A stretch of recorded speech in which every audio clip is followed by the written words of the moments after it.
Greetings to all. Welcome to today's video lecture on topic Management of Cash in the subject Financial Management.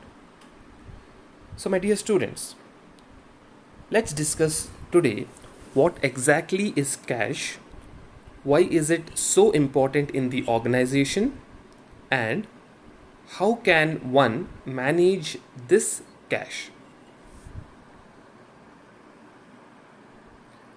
So first one we will be seeing the introduction part. So what exactly is cash?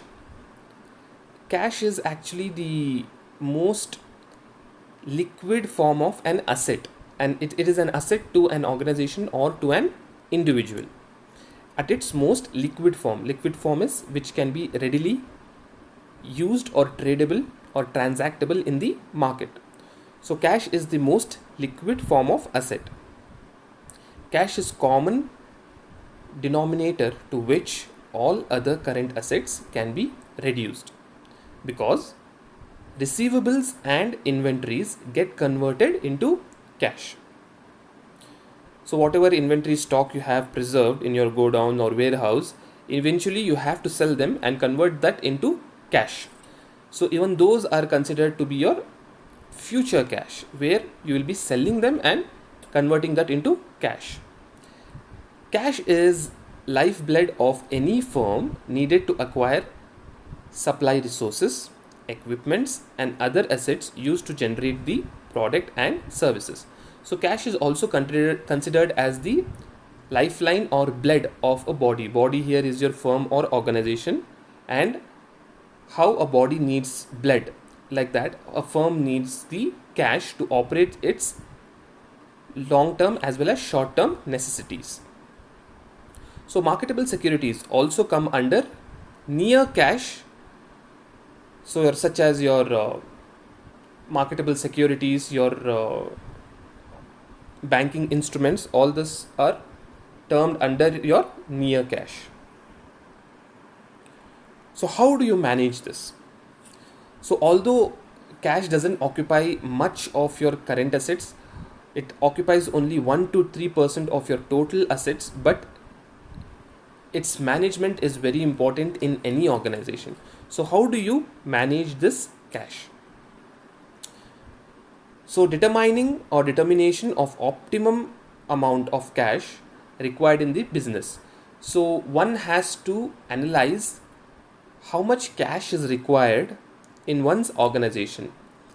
There should not be excess of cash or deficit of cash when you start or operate a particular operation or an organization. Next, to keep the cash balance at optimum level and investment of surplus cash in profitable manner. So also the company should keep the surplus amount, that is the profit, in they have to invest that amount in the more productive way rather than keeping it in their lockers. They have to invest it in various avenues so that they can get profit even from those avenues as well, and to prompt collection of cash from receivables and effective disbursement of cash.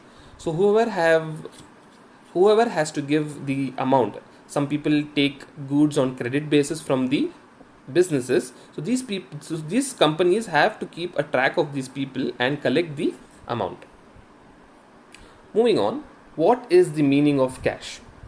So for the purpose of cash management, the cash not only includes your coins, currencies, your denominations of bank drafts and all, but it also includes your marketable securities and time deposits with bank, because they can be readily converted into cash.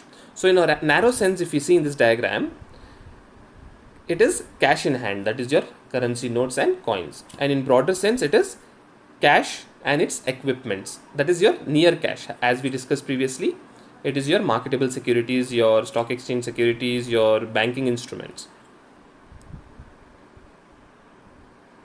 So next, what are the motives for holding cash? So there are various motives for which a business holds the cash.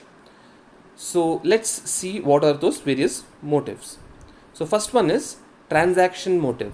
So what is transaction motive? It is to purchase raw materials and to pay for operating expenses. So this is the most basic motive of holding cash, that is to purchase your day-to-day raw materials and to do your daily operating expenses, that is your day-to-day expenses. Next motive is your precautionary motive. This is mostly kept aside for various reasons, such as your natural calamities like floods, strikes, and failure of your important customers due to non payment or going to your competitors. Then bills may be presented but for settlement earlier than expected. So all this come under your precautionary motive. Next motive is your speculative motive. So your speculative motive helps in an opportunity of purchase raw materials at a reduced price or payment of immediate cash. So whenever you purchase your raw materials, you see the opportunity of how much you can bargain and take the most effective price. So these at these time the business will not wait to give you credit, they will ask for immediate cash settlement. So at this time you have to speculate and make the settlements with cash. And next is your compensating motive. So compensating motive is your another motive type where you can hold the cash balance to compensate banks for providing you certain services and loans. So next, moving on, what are the objectives of cash management? To maintain optimum cash balance and to keep the optimum cash balance requirement at minimum level by prompt collection and late disbursement, etc. So as we had discussed, a business has to keep the adequate required cash only in the organization, and the surplus or the excess of cash has to be reinvested in different avenues so that they can get maximum returns from that particular avenue. So next, what factors can be considered while determining optimum cash balance?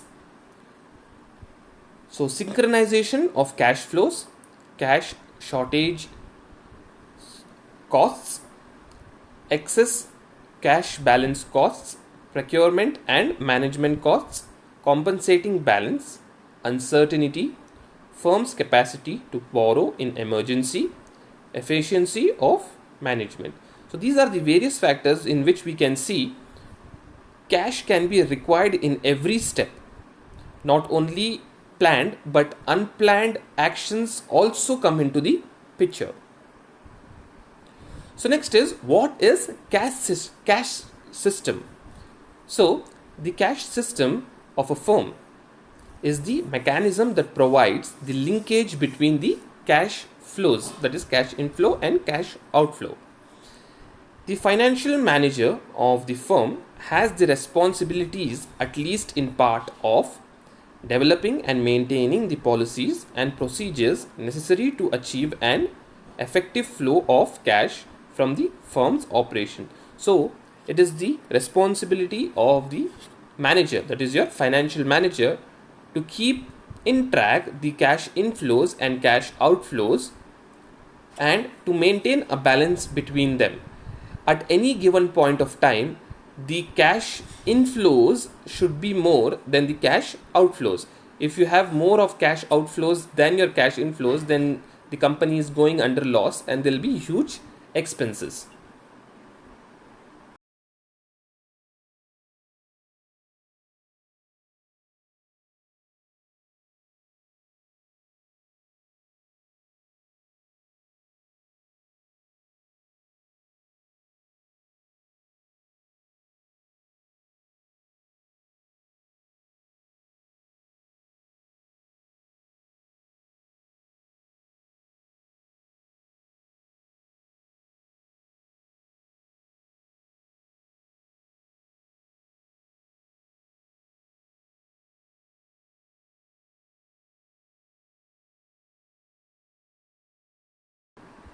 So next, moving on, our next topic under management of cash are floats.